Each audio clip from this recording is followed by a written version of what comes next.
Minhas queridas irmãs e irmãos, o meu tema para essa hora é o fazer teológico e as tendências contemporâneas de mudanças. Eu imediatamente gostei muito do tema que me foi dado, pois que é um tema extremamente desafiador.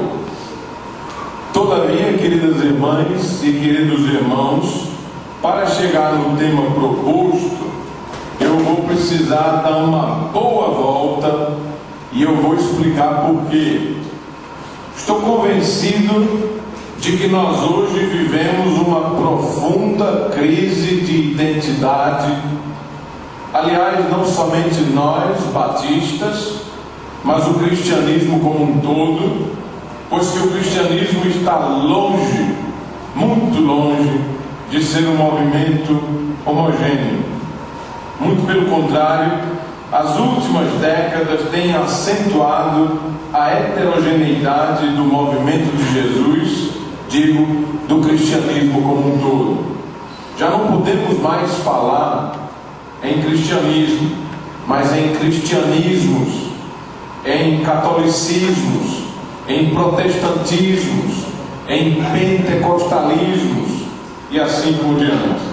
No nosso querido Brasil, a cada dia é formada uma, quem sabe, várias igrejas novas, com tendências e propostas.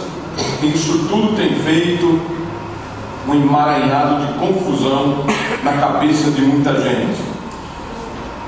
Não somente no nível religioso sofremos esse impacto. Não. A mesma coisa acontece no nível da política, da cultura, da moda e assim por diante. De fato, nós hoje somos confrontados com uma verdadeira tsunami sociocultural, político, religioso, algo tão poderoso como nunca visto antes, creio eu. Isso, queridos irmãos e irmãs, pede reflexão. Reflexão urgente sobre quem somos, o que queremos, o que pretendemos como denominação, num contexto de extrema pluralidade e diversidade. Fazer teologia frente a novas tendências, sim, o tema é ótimo, mas que teologia nós vamos fazer? Que teologia nós queremos fazer? Nós precisamos fazer?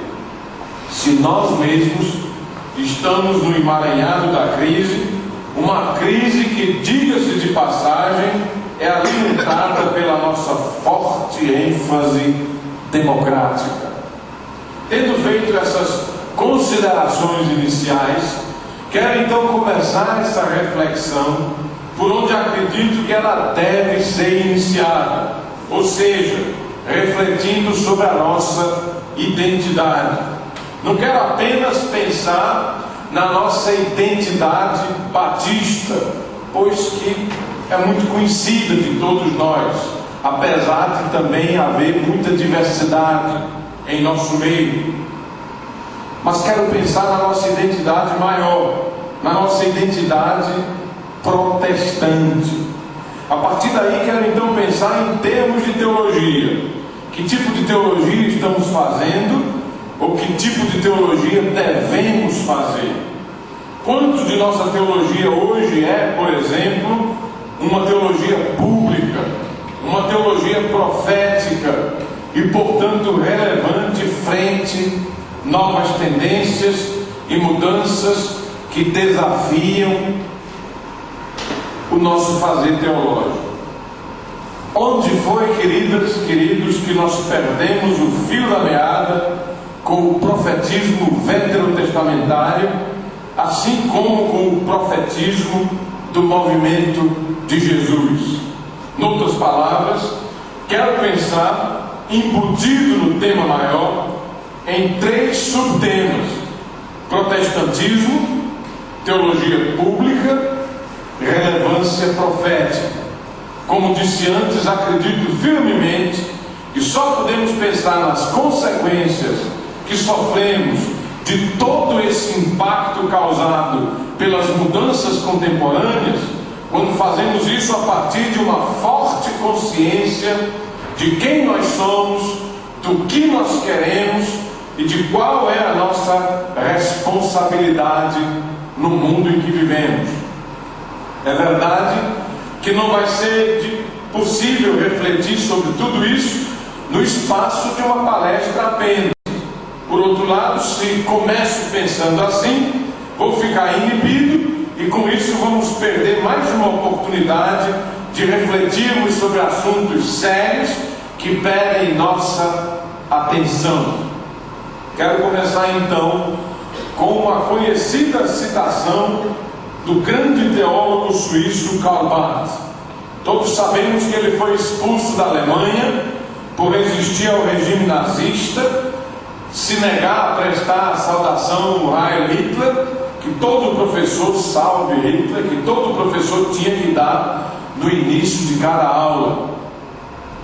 Ele se negou, por isso foi expulso da Suíça, se tornou crítico do regime nazista, um dos primeiros pastores e teólogos a ver o demônio por trás do nazismo alemão. De volta à Suíça, ensinando na Universidade de Basileia, ele continuou seu programa de esclarecimento e também denúncia do nazismo alemão.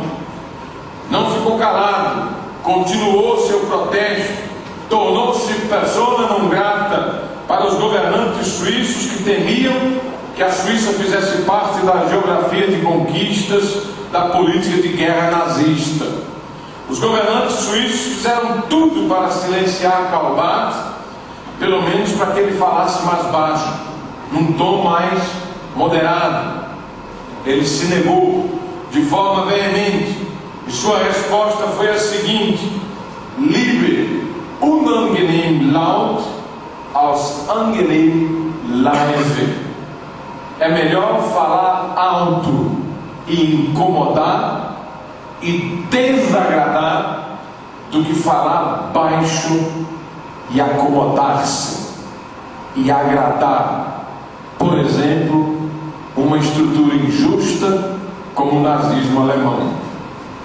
Essa frase ficou muito conhecida principalmente por causa do contexto no qual ela foi dita. Os governantes suíços faziam tudo que fosse possível para promover uma política de acomodação ao nazismo. Mas essa frase famosa de Karl Barth vem hoje ecoar nos nossos ouvidos quando pensamos em tendências novas, em mudanças sociais, em movimentos sociais que pedem a nossa atenção, que demandam a nossa atenção, a nossa reflexão e também a nossa prática coerente, como já pedia o pastor Wanderlei Marins. Meu desejo é que essa conferência se transforme em algo grande, algo assim como a emergência de um paradigma novo, de uma consciência nova de nossa ação cristã no mundo, e a ABMET tenha grandemente contribuído com isso. Por isso quero começar apenas fazendo algumas perguntas que devem de alguma forma nortear o rumo da nossa reflexão. Em que nós hoje somos protestantes? Onde é que nós levantamos nossas vozes em protesto? Quando é que falamos alto e incomodamos nossa injusta estrutura social? Que tipo de teologia estamos fazendo? Qual o alcance da nossa teologia? Onde e quando estamos endereçando, por exemplo, problemas sociais? Somos relevantes hoje? Em que? Onde? Como? Temos uma ação profética no mundo em que vivemos? A sociedade nos considera relevantes? Ou nem toma conhecimento da nossa existência? Precisamos mudar alguma coisa em nós, na sociedade, a partir da nossa prática e da nossa conduta? O que é que precisa mudar em nós e à nossa volta? Qual é a nossa contribuição? São questões provocativas, mas também válidas, prementes, necessárias, até porque somente quando essas questões são tratadas é que nós podemos de fato encarar de frente a outra questão maior, que é a questão de como nós nos comportamos frente às mudanças e às tendências novas do nosso tempo. Quero então fazer uma breve leitura da nossa condição, fazendo uma diferenciação entre dois níveis da nossa realidade: real e ideal.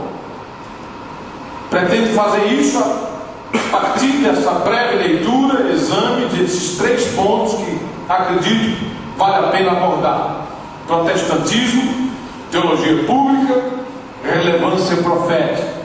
Às vezes penso que nós bem poderíamos ser um pouco mais arqueólogos do que mesmo teólogos e teólogas. Às vezes faz bem escavar o nosso passado, rever nosso comportamento em épocas passadas, se não queremos repetir no presente, quem sabe, grosseiros erros do passado. Em primeiro lugar, então, quero trabalhar a questão da nossa identidade protestante. O que é ser protestante? O que significa ser protestante hoje? Todos nós sabemos que o protestantismo nasceu na Europa, mais precisamente como resultado de movimentos ocorridos no final do século XV, início do século XVI. Lutero foi o grande reformador alemão, Zwinglio, Calvino, grandes reformadores suíços.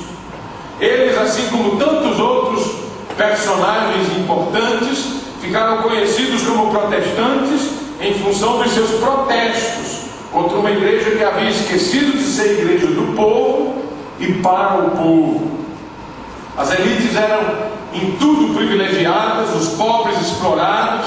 A igreja entrou em várias guerras, se tornou politicamente ambiciosa, grandes construções foram feitas às custas do povo, que era mantido escravo de superstição e medo. Até o perdão dos pecados passou a ser negociado, comprado por dinheiro, e essa lista pode crescer muito. Tomaria tempo, fugiria o nosso objetivo. Mas o que quero dizer é que a reforma protestante nasceu de um protesto, de um apelo por reforma na estrutura da igreja, na estrutura da sociedade. Essa é a nossa tradição. Foi por isso que na história nós ganhamos o nome de protestantes. Mas o tempo passou, o protestantismo se acomodou, se tornou isso que nós vemos hoje. Mas não era para ter acontecido isso. Afinal de contas, um dos princípios da reforma, dos princípios básicos da reforma, é o princípio de uma igreja reformada e sempre se reformando. Mas isso aconteceu porque a igreja se acomodou, se esqueceu da sua missão protestante no mundo. É verdade que hoje nós não precisamos mais protestar contra a venda de indulgências, nem contra a doutrina da salvação pelas obras. Esses problemas já foram resolvidos e até mesmo reconhecidos num documento oficial assinado pelo Papa. Mas isso não significa a cessação da nossa vocação protestante, até porque vários outros problemas surgiram.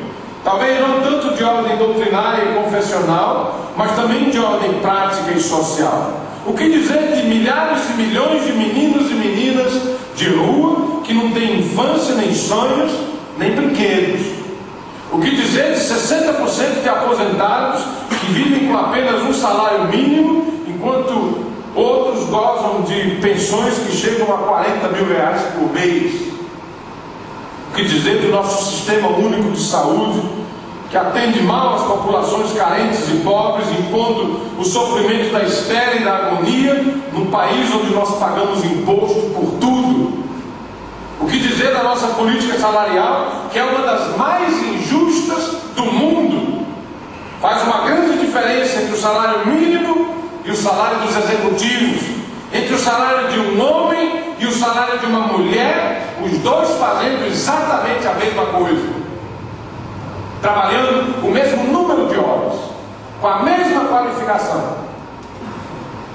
O que dizer dos shopping centers que geralmente são construídos tão próximos de favelas, onde milhares de pessoas vivem em condição de miséria quase absoluta? Será que não temos nada a dizer? Será que uma situação assim não exige de nós uma conduta um pouquinho mais protestante? Ou o protesto só vale na área da doutrina e da teologia e das confissões? Isso nega a própria reforma, que teve muito mais do que apenas questões teológicas, doutrinárias e confessionais. Alguns podem pedir uma pausa, me acusar de alguma coisa que talvez eles consideram muito sério, me acusar de que estou confundindo a missão no mundo, a missão da igreja no mundo. A missão da igreja é espiritual e evangelizadora e não política e social. Muita gente acredita nisso. Mas será que eu estou errado? Afinal de contas, para quem estamos evangelizando as pessoas? Deixe-me perguntar.